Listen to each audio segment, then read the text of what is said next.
핵교종이 땡땡땡 부하에서 장마철 이 곰팡이 관리법에 대해서 지금 알아봤고요.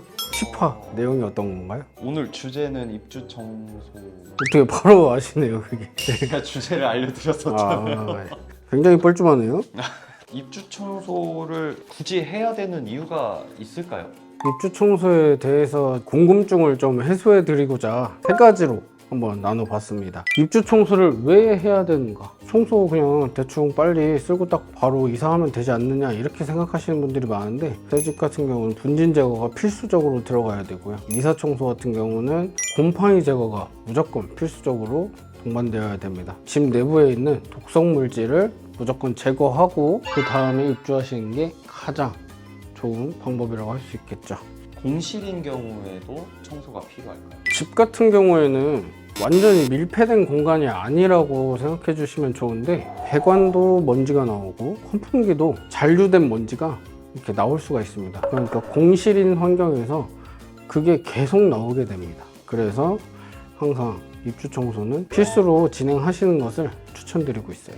그러면은 업체는 어떤 식으로 좀 진행을 하는지. 저희 업체에서 입주 청소를 진행할 때 첫 번째로 도배 풀을 제거합니다. 이 몰딩에 있는 도배 풀은 초반에 다 떼지 않으면 나중에 다 노란색으로 변색이 되는데요. 그렇기 때문에 첫 번째로 도배 풀 제거, 그 다음에 기본적으로 진행되는 유리, 이제 샤시에 있는 빗물구멍까지 순차적으로 진행되고, 그 다음에 주방 쪽에 보시면은 주방 하단에 걸레바지라고 그거를 분리해서 청소기를 이용해서 청소해주고, 그 다음에 서랍장 다 탈거해서 내부까지 청소하는 것을 이제 순차적으로 이렇게 진행하고 있습니다. 그럼 이사하실 때마다 입주 청소를 해보셨나요? 저 같은 경우는 오늘의 청소 그 아카데미를 운영하고 있기 때문에 그 아카데미 그 수강생들하고 같이 저희 집 청소하고 좀 더 긴 시간 디테일하게 청소를 알려줬던 기억이 있습니다. 맛있는 것도 사드리고 그 일정 비용도 다 드리고 합니다. 네.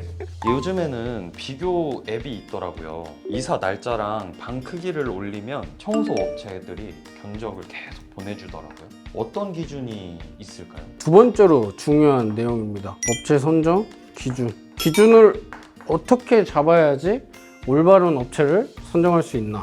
가장 중요한 건 어떤 약품을 쓰는지, 어떤 세제를 사용하는지, 그 다음에 청소라는 게 지금 비용이 발생하기 때문에 후불제로 진행되는 업체를 선정하시는 게 가장 좋고, 추후 AS도 잘 받을 수 있는지, 영업배상보험이 들어가 있는지도 파악해 보시면 더 좋습니다. 그 다음에 본사에서 직영으로 운영되는지.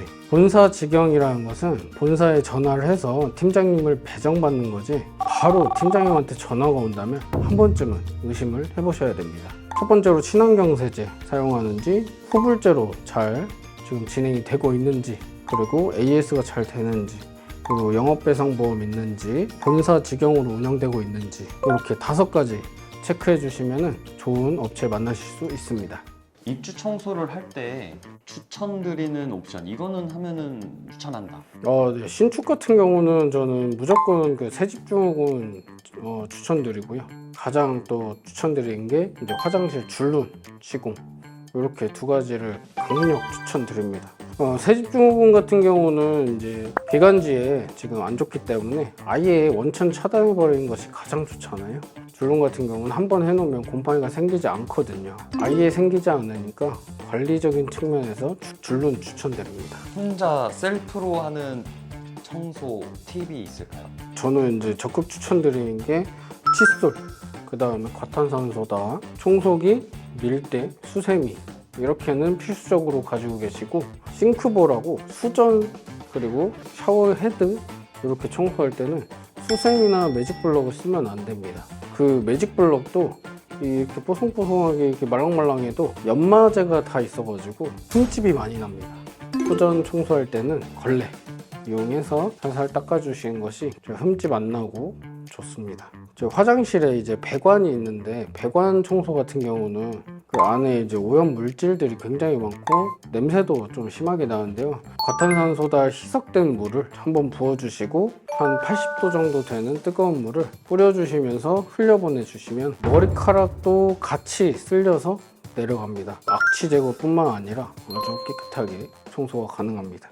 입주 청소가 이제 다 마무리가 잘 되었다고 했을 때는 내가 도대체 어딜 봐야 되지? 이렇게 사장님한테 물어보시는 고객님들이 많아요. 바로 천장 몰딩입니다. 그 다음에 창틀 보시고 그 다음에 걸레바지로 가시면은 이제 천장부터 이제 벽지, 바닥까지 보시게 되는 거고요. 지금 이렇게 천장이라고 봤을 때 여기에 몰딩이 있거든요. 도배 풀을 다 제거를 했는지 그걸 보는 겁니다. 여기 창문을 열었을 때 창틀도 보셔야 되고 방충망도 이제 확인해 주시는 게 좋습니다. 이 분진가루를 머금고 있는 것과 잘 털어진 것과 색상이 완전히 다르거든요. 약간 황토색이 보인다. 분진가루가 제거가 안 된 것이니 방충망 좀 털어주세요. 이렇게 말씀해 주시면 되고요. 벽지 이 하단부에 걸레바지라고 이렇게 쭉 있습니다. 방에 여기 실리콘 있고 이 위쪽에 본드가 있어요. 이렇게 눈물 자국처럼 이렇게 생긴 게 있습니다. 수세미로 이렇게 지나가면 다 닦입니다. 매직 블럭으로는 안 닦여요. 칼로도 안 돼요. 그렇게 볼 수가 있으니까 꼭 확인해 주시고요. 이사 청소를 할 때 이제 벽에 곰팡이가 있는지 없는지도 고객님들이 굉장히 문의가 많았어요. 왜냐면 청소업체에서 곰팡이를 제거해야 되는데 그 벽지를 새 걸로 발랐다고 해서 곰팡이가 지금 잘 제거가 된 것인지 제가 한번 그 판단 기준을 한번 말씀드려 보겠습니다. 여기 이렇게 벽지가 지금 네모나게 있는데 이쪽 부분에 이 하단 부분에 손을 대보시면 말라 있다는 걸 느낄 수가 있어요. 그리고 벽지 공법 때문에 여기 가운데 부분은 약간 붕 떠 있습니다. 상단 부분 이 부분을 손으로 대봤을 때 좀 습기가 이제 머금고 있거나 촉촉한 느낌이 난다. 그러면은 결로 현상과 더불어서 곰팡이가 처음부터 제거가 잘 안 된 것임을 확인할 수가 있습니다. 거실로 봤을 때 대형 유리창이 있는데 그 양 옆으로 벽지는 손을 다 대보셔야 됩니다. 곰팡이 생긴 자리에 또 곰팡이가 생기기 마련입니다. 오늘 촬영했는데 좀 어떠셨나요? 저한테는 굉장히 유익했어요. 왜냐하면 제가 누군가를 교육할 때 하는 그 말들이 약간 순번대로 좀 정리가 되지 않았나. 실생활에서 써먹을 수 있는 유익한 꿀팁들을 전달할 수 있어서 저는 개인적으로 너무 좋았습니다. 여름철에 장마가 오기 전에 대비하는 방법들 그리고 입주 청소 업체를 선정하는 데 있어서 꿀팁을 좀 드렸습니다. 이 영상 좋아요 눌러주시고 많이 찾아주세요. 감사합니다.